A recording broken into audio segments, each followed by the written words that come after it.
Avui en dia vivim en una societat diferent, que ha introduït en la seva cultura gent de tots els gèneres, raça, color, opinions, gustos, una societat que sens dubte opta pel diàleg i per la diversitat, sobretot per la paraula i per l'acceptació de gent que no pertany a la seva cultura.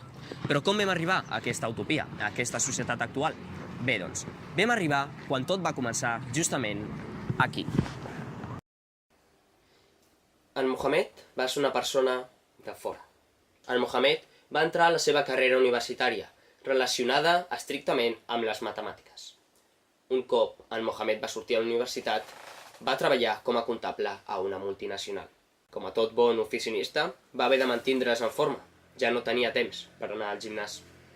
Així doncs, va decidir fer passejos matinals. Va ser justament un dia com aquest que va aturar-se a prendre l'eix justament aquí. Gran error.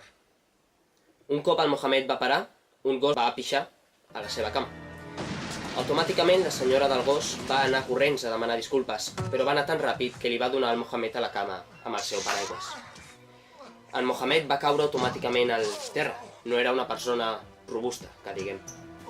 Immediatament va vindre un patinador a socórrer-lo, amb patins de doble llenya. Va ser el doble de pitjor.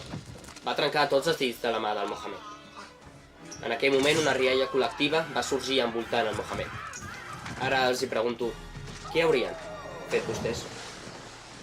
Què creuen que va fer el Mohamed? El Mohamed no va fer absolutament res. I ens va deixar el més gran llegat que ens podria haver deixat un ser humà. El Mohamed ens va deixar la diversitat i la diferència. Aquest concepte és la clau per a la societat diversificada en la que vivim avui en dia i que mai podria haver existit per culpa de la seva normalitat.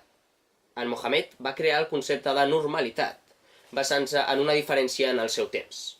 Això va fer que actualment el nostre concepte de diferència es pugui crear oposat al seu concepte de normalitat. Gràcies al concepte que ell va marcar de normalitat, avui en dia tenim una societat diversa i diferent. Vostès ho entenen? Jo tampoc.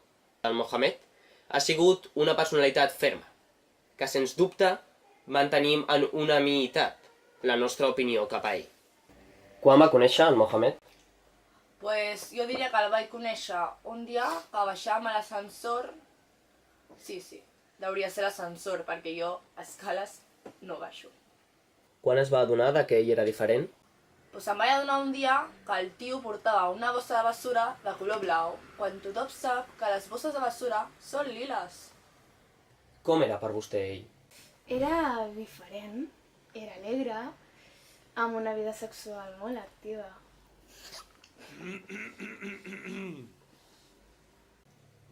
Pues per mi aquest tio era així com molt independent, que no li importava res gaire, no? I que tenia una mica de cara de mala llet.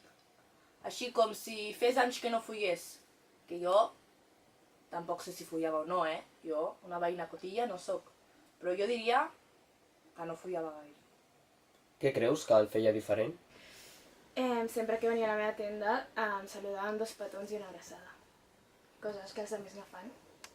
Sisplau, que això se senti bé.